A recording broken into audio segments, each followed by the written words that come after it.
Selamat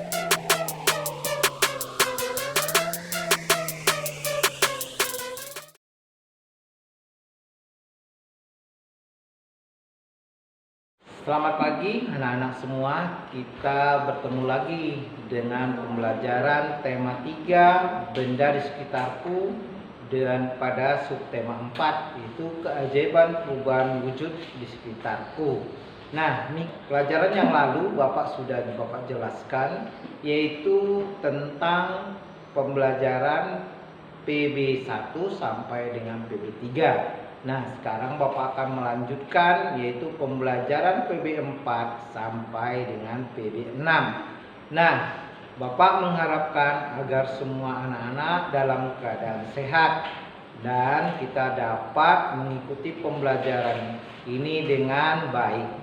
Baik, Bapak akan lanjutkan pembelajaran kita. Nah, untuk kesempatan ini Bapak akan menjelaskan, yaitu proses terjadinya hujan.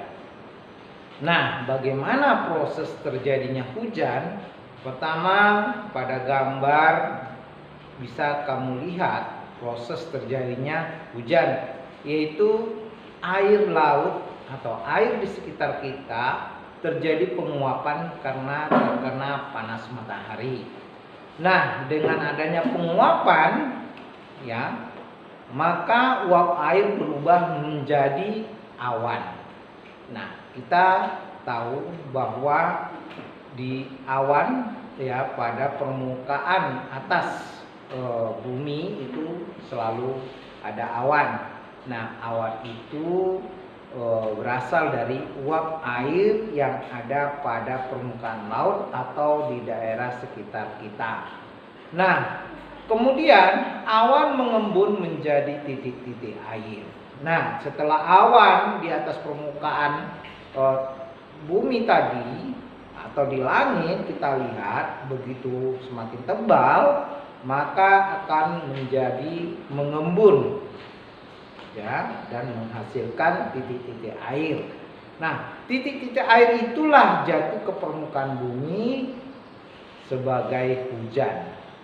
Proses terjadinya hujan itu bisa dikatakan perubahan wujud benda gas menjadi cair atau mengembun. Bapak ulangi sekali lagi, proses terjadinya hujan adalah perubahan wujud benda gas menjadi cair atau disebut mengembun. Nah, Bapak akan lanjutkan lagi, yaitu merangkum.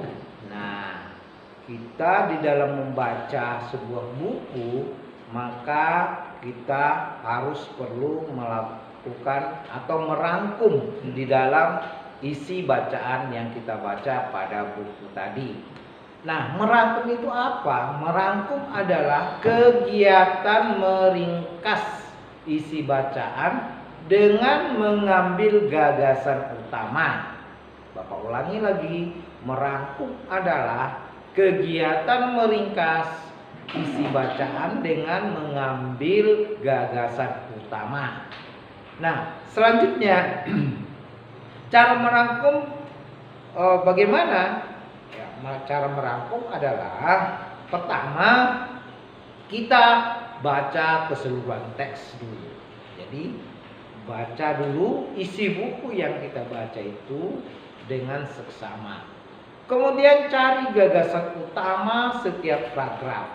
Nah, kita tahu bahwa setiap bacaan atau setiap tulisan selalu memiliki paragraf.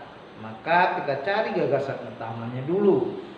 Selanjutnya adalah susun gagasan utama menjadi kalimat. Nah, gagasan utama tadi kita susun menjadi kalimat.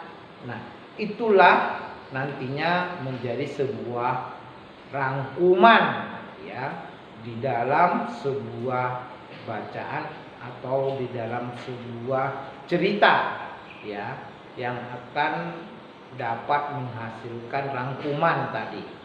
Contoh tolong menolong di sekolah. Nah, pelajaran yang sebelumnya atau selanjutnya yang sudah kita pelajari, tolong menolong di rumah sudah kita pahami, yaitu bagaimana membantu orang lain untuk mengurangi beban, ya, beban orang tersebut. Nah, pelajaran yang lalu sudah Bapak jelaskan contoh tolong menolong di rumah, yaitu membantu kakak mengerjakan rumah, kemudian membantu ibu mengerjakan pekerjaan di rumah. Itu adalah bentuk dari tolong menolong di rumah. Nah, sekarang kita bahas yaitu tolong menolong di sekolah. Tolong menolong di sekolah seperti membantu teman yang sakit.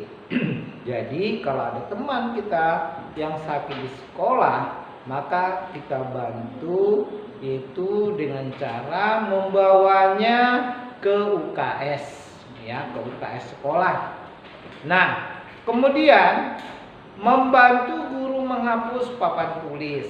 Jadi anak-anak semua, ya, kalau nanti kalian sudah masuk kembali belajar bertatap muka di kelas, maka untuk membantu guru banyak caranya, yaitu salah satunya tadi yaitu menghapus papan tulis, ya, sehingga guru bisa menulis dengan tenang dan nyaman. Selanjutnya adalah menolong teman yang jatuh. Jadi seringkali ini kamu lihat mungkin pada saat kita sekolah, ya, teman-teman kita selalu berlari-lari, ya, dan akibatnya dapat jatuh akibat berlari tadi. Maka ini seharusnya kita langsung menolongnya, ya. Nah, ini adalah berupa contoh tolong menolong di sekolah. Nah, kemudian kita lanjutkan lagi, yaitu salah satu contoh sikap bersatu di sekolah adalah menjaga kebersihan lingkungan sekolah.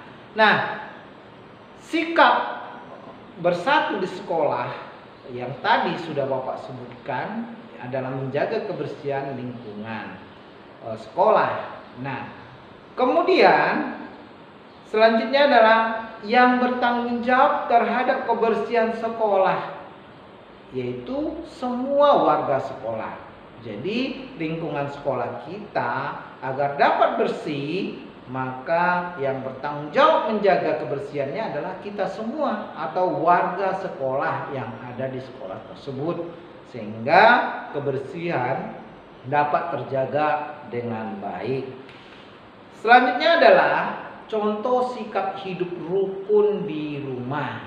Nah, sikap hidup rukun di rumah pertama adalah saling menyapa saat bertemu tetangga. Jadi kita sesama tetangga harus melakukan sapa atau saling menyapa, ya, terhadap tetangga. Kemudian yaitu memberikan pertolongan tanpa mengharap imbalan. Jadi kita harus memberikan pertolongan itu tanpa mengharapkan imbalan.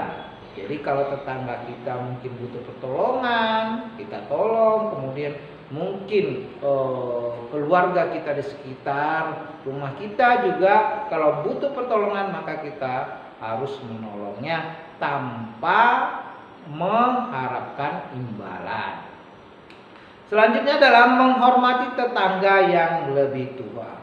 Supaya hidup kita rukun, maka kita juga harus menghormati tetangga yang lebih tua, ya, agar kita dapat saling menghormati. Kemudian kita lanjutkan lagi, yaitu lagu Embun Pagi diciptakan oleh Pak Rat, ya. Kemudian lagu Embun diciptakan oleh Pak Daljo. Nah, ini perlu kamu ingat, lagu Embun Pagi tadi diciptakan oleh Pak Rat, kemudian lagu Embun diciptakan oleh Pak Daljo. Nanti anak-anak bisa mencoba lagu ini di rumah dengan membaca teksnya yang ada pada buku tema masing-masing. Baik. Nah, karena pembelajaran kita sudah selesai, ya. Sampai di sini dulu, kita dapat bertemu lagi dengan pembelajaran selanjutnya. Semoga semua anak-anak di rumah selalu sehat, menjaga protokol COVID agar kita bebas dari virus COVID-19. Terima kasih anak-anak. Semoga dapat kalian pahami dengan baik pembelajaran ini sehingga menambah pengetahuan anak-anak semua. Sampai jumpa lagi. Dadah.